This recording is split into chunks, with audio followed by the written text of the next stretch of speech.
जळगाव चामेनेरमध्ये माजी मंत्री अनिल पाटील यांच्याकडून भाऊबीज साजरी। त्यांची मोठी बहीण वृंदा सुनील पवार यांनी अनिल पाटलांचं औक्षण करून केली भाऊबीज साजरी। इंदापूरच्या भरणेवाडीमध्ये कृषी मंत्री दत्तात्रय भरणे यांनी बहिणींसोबत उत्साहामध्ये साजरी केली भाऊबीज। भरणे यांनी बहिणींना भेटवस्तू देऊन सणाचा आनंद द्विगुणित केला। कल्याणच्या मोहने पोलीस चौकी परिसरामध्ये 2 गटांमध्ये राडा। खडकपाडा पोलिसांकडून दोन्ही गटातील 20 ते 22 जणांच्या विरोधात गुन्हा दाखल।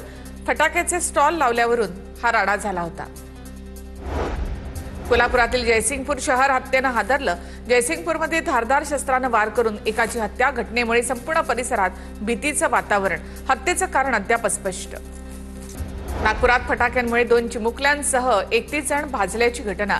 शासकीय रुग्णालयामध्ये 31 जणांवर उपचार सुरू। दिवाळीच्या निमित्ताने शहरातील वेगवेगळ्या भागांमध्ये फटाक्याची आतषबाजी करण्यात आली होती। नागपूरमधील हवेची गुणवत्ता खालावली। दिवाळीच्या दुसऱ्या दिवशी हवा गुणवत्ता निर्देशांकाने 204चा टप्पा गाठला। नागपूरच्या महाल परिसरामधील हवा सर्वाधिक दूषित असल्याचा निर्देशांक। साताऱ्याच्या नायगावमध्ये दिवाळी मोठ्या उत्साहामध्ये साजरी। एक पणती सावित्रीमाई चरणी असा सामाजिक संदेश घेऊन दीपोत्सव साजरा।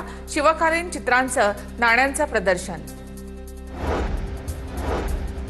बीडच्या केज तालुक्यामधील तुकोबाराय पावनधाम संस्थांमध्ये दीपोत्सव। बळीराजाप्रती कृतज्ञता म्हणून हा दीपोत्सव साजरा। 25,000 दिव्यांच्या प्रकाशाने परिसर उजळला। भाऊबीजेमुळे लालपरीला चांगले दिवस। नागपूरमध्ये भाऊबीजेसाठी जाणाऱ्या महिलांची बस स्थानकावर गर्दी। भाऊबीजेमुळे अनेक मार्गावरील बसच्या फेऱ्या देखील वाढवण्यात आल्या आहेत।